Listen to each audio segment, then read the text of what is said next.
پاکستان ایک غریب ملک ہے اور اس کے ساتھ اس کی حکومت بھی غریب ہے، لیکن جو حکومت میں لوگ کام کرنے والے ہیں وہ دنیا کے سب سے امیر ترین لوگ ہیں۔ ان کی لندن میں، امریکہ میں، برطانیہ میں، آسٹریلیا میں، دنیا کے ہر ملک میں ان کے اربوں خربوں کی جائیدادیں، ان کے بنگلے، ان کی سب کچھ ہے۔ وہ بڑے امیر ترین لوگ ہیں وہ جو حکومت میں ہیں، لیکن حکومت غریب ہے، کیونکہ حکومت میں جو پیسہ جمع ہوتا ہے وہ حکومت کے لوگ اٹھاتے ہیں، کوئی لے کے لندن جاتا ہے، کوئی کہیں جاتا ہے، کوئی کہیں لے کے اپنی جائیدادیں بناتے ہیں۔ باقی جو بچا کچا پاکستان میں رہ جاتا ہے وہ جو اس حکومت میں کام کرنے والے لوگ ہوتے ہیں، ان کا پٹرول، ان کا کھانا، ان کے بیوی بچوں کا خرچہ، پانی، ان کے نوکروں کا خرچہ اس میں نکل جاتا ہے، بچتا کچھ نہیں ہے۔ پھر کیا کرتے ہیں؟ جب کہیں ایمرجنسی کسی چیز کے لیے پیسے ضرورت پڑتے ہیں پھر دوسرے ملکوں سے مانگتے ہیں، ان سے ادھار لیتے ہیں، کسی سے بھیک مانگتے ہیں، کسی کے آگے ہاتھ پھیلاتے ہیں، جمع کرتے ہیں اپنے پاس، پھر کہتے ہیں کسی سے خیرات، کسی سے صدقات مانگ کے لے کے آ جاتے ہیں۔ اور سب سے بڑی بات یہ ان کو مل بھی جاتا ہے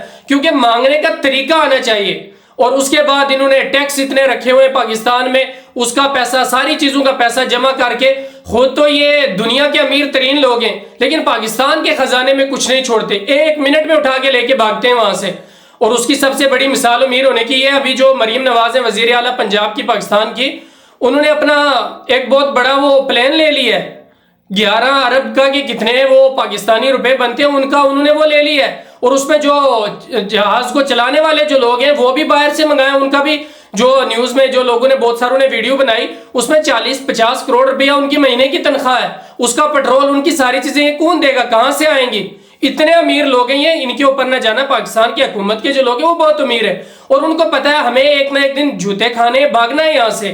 تو پھر اس کے لیے وہ اپنی جائیدادیں باہر ملکوں میں جمع کرتے رہتے ہیں تاکہ کبھی کوئی مصیبت پریشانی کا دن یہاں بنے فوراً ہم یہاں سے نکلے اور باہر چلے جائیں۔ یہ عام سی بات ہے، پوری دنیا کو پتا ہے یہ ایسے ہی کرتے ہیں۔ اور اپنی باہر جائیدادیں بنانے کے لیے، اپنے پاس پیسے جمع کرنے کے لیے ان کو کچھ بھی کرنا پڑے یہ کر جاتے ہیں، کسی کے آگے جا کے سجدہ کرنا پڑے، کسی کے آگے جھکنا پڑے، کسی کے جوتے میں ان کو کھانا پینا پڑے، یہ تیار ہے اس کے لیے۔ اور اس کے لیے ان کو کسی کے پاس قرضہ مل جائے، کچھ بھی مل جائے، تیار ہے۔ اور یہیں تک نہیں، انہوں نے اپنے پاکستانی لوگوں کو اٹھا کر بیچ دیا، پتہ ہی نہیں وہ لوگ کہاں ہیں، کدھر ہیں، کس کے پاس ہیں، کتنے ڈالروں میں، کتنے روپیوں پیسوں میں انہوں نے بیچ دیا، کسی کو پتہ نہیں، وہ پیسے تک بھی کھا گئے۔ اور اب ہے بتا کیا بات ہے، بہت سارے جرنلسٹوں نے، بہت سارے جو صحافی ہیں، ویڈیو بناتے ہیں، نیوز دیتے ہیں، انہوں نے بتایا کہ اب شہباز شریف نے ایک اور ملک سے قرضہ مانگا، پیسے مانگے،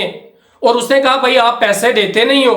آپ واپس کرتے نہیں ہو، لیتے ہی رہتے ہو، اپنے ہی کھانے پینے پہ لگا دیتے ہو، تو ہم آپ کو پیسے نہیں دیں گے۔ اور ہے پتا اس نے آگے سے کیا جواب دیا، بولا نہیں۔ اور آپ کو میں بتاؤں یہ ابھی اس وقت کی بات ہے جب ہر طرف سے جنگ کی صورتحال بنی ہوئی ہے، ہر کوئی اس سے پریشان ہے جنگ سے، اور اس وقت میں انہوں نے موقع کا فائدہ اٹھایا کہ اس ملک کا ہمارے ساتھ معاہدہ ہوا ہے تو اس لیے ہم پیسے مانگتے ہیں، ہمیں کچھ مل جائے گا اور پھر ہم لے کے جمع کر دیں گے باہر کسی اپنے ملک میں، تو باہر میں کبھی مشکل پریشانی میں ہمیں جب یہاں سے بھاگنا پڑے کام آئیں گے۔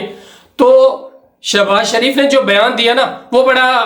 برا لگا، اگر کوئی بھی پاکستانی ہوگا کسی کو بھی لگے گا، اور یہ نیوز بہت وائرل ہو رہی ہے بہت جگہ، یہ بہت سارے بڑے بڑے لوگوں نے اس کو، یہ عام ایسے ہی نہیں فراڈی لوگوں نے، بڑے بڑے لوگوں نے اس کو، جو صحافی ہیں، جرنلسٹ ہیں، انہوں نے اس کو نیوز کو نشر کیا اپنے اپنے چینلوں پہ اور اپنے اپنے سوشل میڈیا پہ۔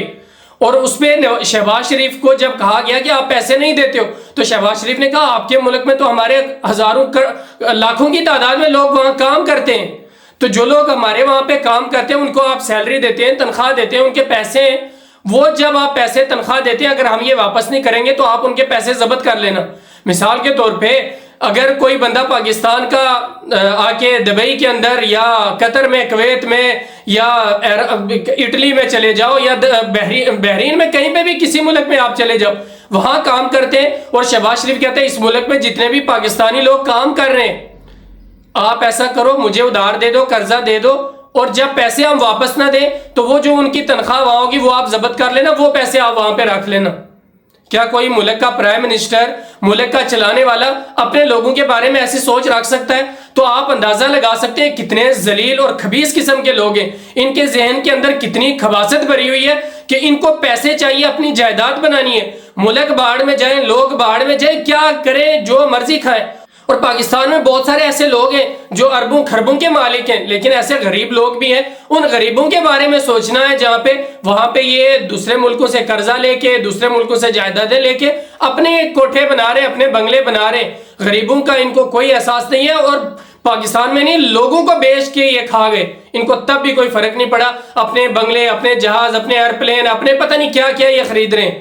تو ایسی حالت ہے ان کی، اور آپ اندازہ لگائیں کتنے اور کس قسم کے شیطانی لوگ ہیں کہ کس حد تک یہ جا سکتے ہیں، اور کس قسم تک یہ غلیظ اور گندے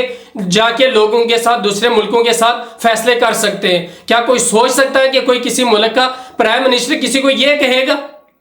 نہیں کہہ سکتا کوئی بھی۔ تو آپ کیا کہنا چاہتے ہیں اس کے اوپر جو شہباز شریف نے یہ بیان دیا ایک ملک کو کہ آپ اگر قرضہ نہیں دیتے اس وجہ سے کہ ہم پیسے واپس نہیں کریں گے، تو آپ وہاں جو لوگ کام کر رہے ہیں ان کی تنخواہ، ان کے جو پیسے ہیں وہ وہاں پہ ضبط کر لینا، تو یہ کس قسم کا بیان تھا؟ اس کے بارے میں آپ کیا کہنا چاہتے ہیں؟ آپ ضرور بتائیں۔